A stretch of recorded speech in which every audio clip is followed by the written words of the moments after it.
So my keyboard is not lit up, even though I have it on the on setting. It's in the Windows.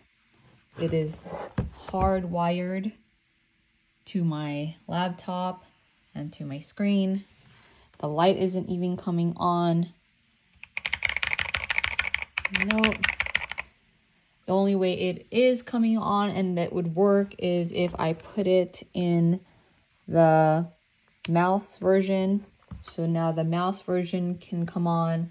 I put the mouse in there and now it's like typing.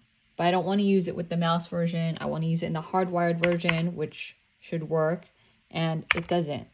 So I don't know what to do here, because when I try to switch over to the hardwired version, the lights just go out and nothing happens.